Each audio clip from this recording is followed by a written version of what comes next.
মানুষ তো অনেক আশা স্বপ্ন নিয়ে বিদেশে যায়, আর আজকে এমনই একটা কাহিনী ঘটে গেল, তার বাস্তব চিত্র আমার সামনেই। উনি একজন মালয়েশিয়ান প্রবাসী।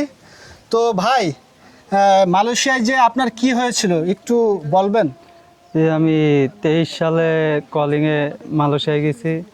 ওই জায়গায় যাওয়ার পরে আমি 4-5 মাস কাজ করছিলাম কোম্পানিতে। পরে ওরা বেতন না দেওয়ার কারণে আমি ওই জায়গাতে অবৈধ হয়ে গেছি। তারপরে পুলিশে ধরার পরে আমার 3 মাস জেল দিয়েছিল, 90 দিন।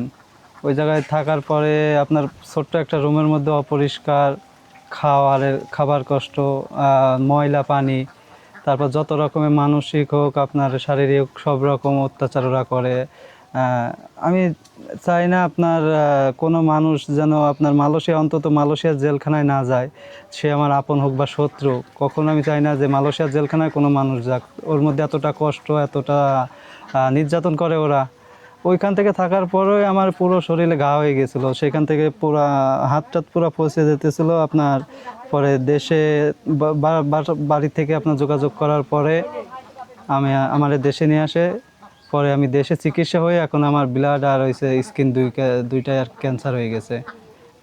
এখন আমার 3টা কেমো হয়েছে, আরও 3টা কেমো বাকি আছে। এই পর্যন্ত যারা মনে করেন আমার সাহায্য করছেন, দেশের বাইরে প্রবাসী ভাই সবাই এই পর্যন্ত যারা সাহায্য করেছেন, আমি চাই যে আর একটু আমার সাহায্য করুন। আরও আমার 3টা কেমো বাকি এখনও, যাতে আমি আরও 3টা কেমো দিতে পারি, যাতে আমি আমার আগের মতন সুস্থ হয়ে আগের জীবনে ফিরে আসতে পারি।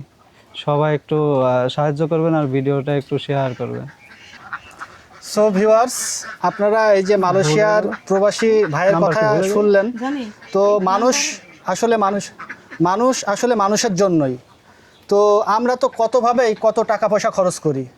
তো আমরা কি পারি না এই আমাদেরই দেশেরই ভাই, তার জন্য একটু আগিয়ে আসতে, একটু সাহায্য করতে?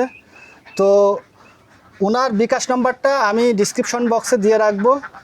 আপনারা যে যা পারেন একটু সাহায্য করবেন, আর ভিডিওটা একটু বেশি বেশি শেয়ার করে দেবেন।